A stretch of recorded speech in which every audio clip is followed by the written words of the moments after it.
रात के 2:30 थे जब राहुल की नींद टूटी। कमरे में अजीब सी ठंडक थी, जैसा कोई खिड़की खुली हो, लेकिन सभी खिड़कियां बंद थीं। वो उठकर बैठा तो उसे लगा जैसा कोई उसे देख रहा है। अंधेरे में कुछ नहीं दिख रहा था, फिर भी वो महसूस कर सकता था कोई था वहां। हवा में एक अजीब सा टेंशन था, जैसे कोई इनविजिबल प्रेजेंस उसके आसपास मंडरा रही हो। राहुल ने 3 महीने पहले ये पुराना घर खरीदा था। दिल्ली के बाहरी इलाके में काफी सस्ते में मिला था। जब प्रॉपर्टी डीलर ने प्राइस बताई थी तो राहुल को लगा था कि कोई कैच जरूर है। घर की कंडीशन अच्छी थी, लोकेशन भी ठीक थी, फिर इतना सस्ता क्यों? पड़ोसियों ने कहा था कि यहां कोई ज्यादा दिन नहीं रहता, लेकिन राहुल को लगा था कि यह सब अंधविश्वास है। अब उसे समझ आ रहा था कि शायद वो गलत था। पहली बार कुछ अजीब हुआ था 2 हफ्ते बाद। रात में बर्तनों की आवाज आती थी रसोई से। पहले तो उसने सोचा कि शायद कोई बिल्ली घुस गई होगी, लेकिन जब वो देखने जाता तो सब कुछ सामान्य होता। बर्तन अपनी जगह पर, कुछ भी गिरा हुआ नहीं। फिर दरवाजे अपने आप खुलने लगे। पहले उसने सोचा कि हवा का झोंका होगा, लेकिन हवा तो थी ही नहीं।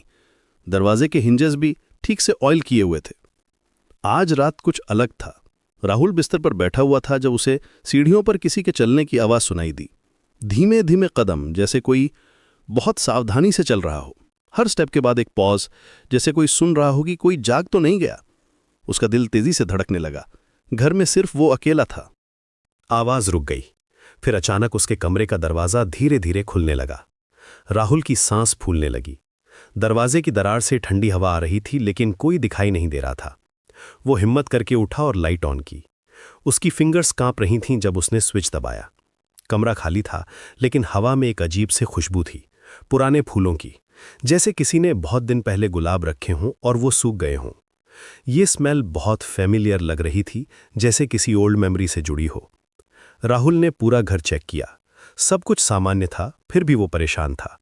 अगली सुबह उसने पड़ोसी अंकल से बात की। वो बहुत दिनों से यहां रहते थे। जब राहुल ने रात की घटना बताई तो अंकल का चेहरा गंभीर हो गया।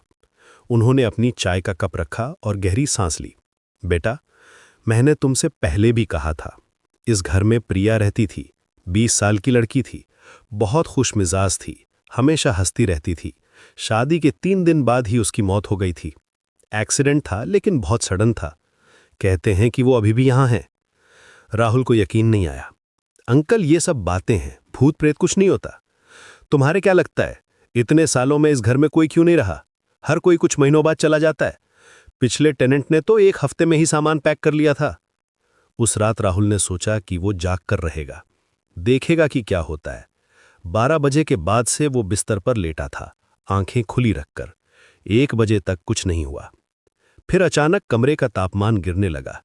उसकी सांस दिखने लगी जैसे सर्दियों में होती है, लेकिन बाहर गर्मी थी, एसी भी बंद था। फिर उसे लगा जैसे कोई बिस्तर के पास खड़ा है।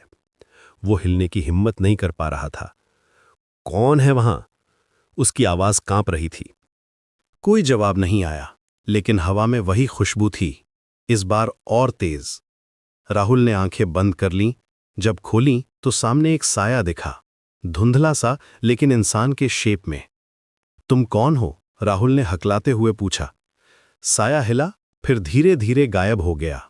राहुल का पूरा शरीर कांप रहा था। वो समझ गया था कि यहां सच में कुछ है।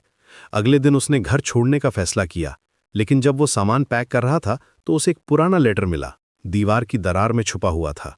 प्रिया का नाम था उस पर। पेपर पुराना था, इंक भी फेड हो गई थी। लेटर में लिखा था कि वो बहुत अकेली है, उसे कोई दोस्त चाहिए, कोई जो उसकी बात सुने। राहुल का दिल भर आया।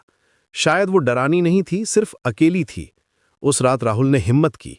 जब प्रिया आई तो उसने कहा, मैं तुम्हारा दोस्त बन सकता हूं, लेकिन मुझे डराना मत।